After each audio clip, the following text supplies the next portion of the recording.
Yo, what's up guys? Today we're taking a look at some of the best cups and balls on the internet. That's cups and balls, not cups some. It's a very important difference to distinguish.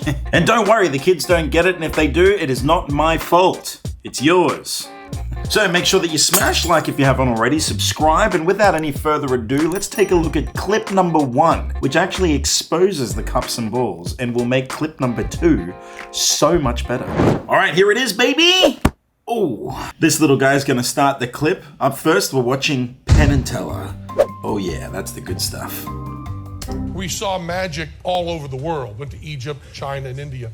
And every magician we saw had a version of the cups and balls. The trick all around the world didn't change very much, but the props did. And in China, they had these metal cups handed down generation.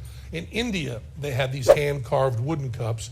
But we used plastic cups because we were representing the United States of America. So these are the plastic we used. We also used... You know, funny story here. I once did a show. I traveled to another city. I didn't have any of my gear. And I bought aluminium foil and I got some cups from Macca's. And then I did a whole entire street show with aluminium foil balls and cups from Macca's. It worked, but it was awkward because if any wind came through, I would have died immediately. For balls, we use tinfoil balls. So we have the totally American, totally disposable cups and balls. Goes like this. This is the way it's done everywhere. Take the ball, we place it in our hand, we vanish it, and it appears underneath the cup. That's the way it's done all around the world. You just take the ball, we place it in our hand, we vanish it, and it appears underneath the cup. Here's a little variation Teller came up with, where he takes the ball, places it in his hand, then shows you underneath the cup, yet it still appears underneath the cup. Now, if I did the center ball, place it visibly beneath the center cup, then do the side balls, put them anywhere we want, they still reappear beneath the center cup. Now, you've already seen a little juggling here, but there's a little more of it. Then a giant ball beneath the center cup, one more giant ball on either side, and of course, for the finish, it's a baseball! Kabam, baby! As you can get. How good is that, huh? Classic of the cups and balls. It's weird watching this from my perspective because there's so much going on, obviously. Two dudes working in perfect unison. It's extremely hard to keep up with. But my eyes are immediately drawn to the guilty portions, which is now going to be revealed to you, the viewer. That's the standard version of the cups and balls. Wow. After we did that for a while, we wanted to kind of zoom in and do a Penn and Teller version of the cups and balls, which involves breaking a few rules of magic. Now, the first rule of magic is you never do the same trick twice. We had the sense of that right away. You're going to get us out of there, don't do it again. We're going to do it again. Okay. Second rule is you never tell an audience how a trick is being done. The third rule of magic is you never let the audience see your secret preparation. They must not know what is hidden in which pocket. And the fourth rule of magic is unwritten, but I think any magician in the world would agree with us in a second that you never ever do the cups and balls with clear plastic cups. Funny thing, I also did this with the clear cups and they got 1.7 million views, baby. I mean, look at this. I posted this video as like a homage to them, but also just because I thought it would be a fun experiment, and it was fun and it was great. Anyway, their version choreographed between 2 people. That's 4 hands. It makes it harder to keep track of. This is just so mind-warping. I'm so excited for this. Let's go. We take the first ball, pretend to place it in our hand, having already stuck it underneath the first cup. To the second ball, simultaneously secrete the balls just spawn. Place it in our hand and show it. Take the third and final ball, pretend to place it in our hand, pretend to shoot it at the cup, place it at the cup, and then secretly secrete it. Now we're all set for the second half. 3 cups all loaded, 3 balls on top. The center ball, place the center cup. Each of the side balls, really put them away. We don't need them more. We have 3 duplicates in the center cup. With these 3 balls that come over here. This is not juggling. This is called misdirection. For I look over here, tells me it's the final ball under, 1 more on either side, and of course for the finish, it's an American baseball! Oh, let's go! That's crazy. It's so like, it's weird because it looks like those balls just spawn under the cups, right? Like even though they're telling you how it's done, I think that's the beauty of the cups and balls is that it really is just misdirection at its finest. Even with clear cups, in my opinion, it looks just as impressive as with not clear cups. Now that you've got a little bit of an understanding, see if you can follow along with this next guy. It's Paul Gertner, and he performs the trick with metal balls. Like the noise on the cups is... Look, just watch. Ladies and gentlemen, a classic Here he is, baby. illusion in the art of magic, the cups and balls. Now, it uses 3 cups in a little ball, if I can find that. The ball is placed underneath one of the 3 cups. I will mix them around. You have to guess where the ball is.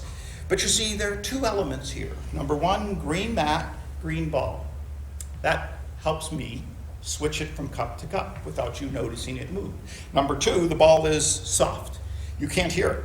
So whenever I remove the ball from the cup, you're not sure if it's there or if it's already in my pocket. He is very which slick. It probably is. Also, I should probably let you know that this is not some nobody doing the cups and balls here. This is Paul Gertner, baby. He fooled Penn and Teller like twice. He's been on the show 3 times. So pay attention, because it's a good act. But you see, I am from Pittsburgh, and in Pittsburgh, of course, when I was a kid, I learned how to do this trick. I didn't know you were supposed to do the trick with a little sponge rubber ball like that. I started doing the trick with something I found in my dad's toolbox. He worked in the steel mills of Pittsburgh, and I found a steel ball bearing. So I would place the steel ball underneath the cup, and it added the element of sound. So when I moved the cups around, you could hear it. I would then shift them around and say to my mom and dad, "Where's the ball?" And the smarter of the 2 knew immediately. That was Mom. That it was underneath the cup that made the noise, and pretty soon I realized you can't fool anyone with a steel ball in a metal cup because of the element of sound, unless you can cause the sound and the ball to disappear. And to travel over here inside the ball. Slick. That's what it looked like the first time. I'll do that again. If you watch the ball, take a guess. Steve, which cup do you think it's under? Middle? Absolutely. No matter what you choose, you're a winner. 3 cups, 3 balls. Now we're ready to start the So trick. good. But if you watch the ball right here in my hand, whenever I give it a push, it goes right to the top, balanced on the edge. Whew. I'll do that again. This one goes right to the top of 2 cups. Again, balanced on the edge. Wow. However, I want you to know where the balls are. And since I've added the element of sound, I'm going to let you not only see them go under the cups, but if you listen, you'll actually hear. Ball number 1 under cup number 1. Ball number 2, that stays under cup number 2. And ball number 3 under cup number 3. And if I take 2 of them invisibly, I set them down. It's so cool. I give them a little tap. And now that's gone, because now they're all together. But you know, it is the end It's so cool, right, that he's able to do this with metal balls. It's just... of this trick, and if we were doing this on the streets, this is where I'd win your money. Yeah, baby. Take This that is where I'd cash. win your money, by turning to the tallest guy in the room, and they do that so that everyone can look back and watch his eyeballs. And they say, "Sir, I'm going to let you win. I'm going to remove 1 ball from the game." And then they say, "Sir, I'm really going to let you win. I'll get rid of another ball." And they take a second ball out of the game. And then they set the psychological hook. Ah, man, this guy's so They slick. say, "Sir, just for fun, how many balls under the middle?" Well, the minute they say "just for fun," his ego takes over, and he decides to show the crowd he's very intelligent and he's on to the game, and he'll answer honestly 1. And immediately they say, "We have a winner." "Oh, that was just for fun." Bring out your wallet. Make your big bet next time. You're smart. You're on to this game. And what they do is they slip another ball under the cup. Let me explain. You see, they never Dude, I take the love ball this. out of the game. They never really put it in their pocket. What they do is they slip it under the cup. As they lift the cup up, it looks like it was there all the while. But if I really get rid of the ball, "Sir, just for fun, how many balls under the middle?" 1. No, for you, I did all. But you know, you can't do this trick with just 3 balls. You need an extra one. In fact, there's an extra one, Ooh. and there's another extra one right over there. Now, they're both pretty big, and they're both fairly heavy, but underneath the center cup is the biggest one of all, because no, that's not it. That's the biggest one. But I can't figure out where it comes from. That was Thank you. cool. The visual on that last one where he produces the big ass ball is so crazy. It's just like, he's like, "It's the biggest one of all." Not that one, bam, that one. And there's just like a huge ass metal ball. That's what I love about cups and balls the most, is there's no like right or wrong way to do it. You can like fully expose it and it's still just as impressive as if you performed it like the normal way. Or you can even like use ball bearings, metal noisy ball bearings, and the trick still looks freaking awesome. It's the greatest magic trick of all time, hands down.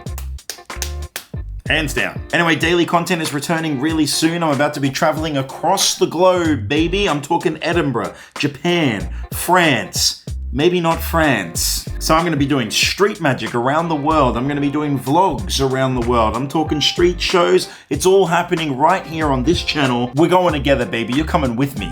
Anyway, I hope you enjoyed the video. I'll see you guys hopefully tomorrow, actually. I feel like making another video. Call me Bucky, lucky that I'm innocent. If I didn't have no morals, I'd be menacing.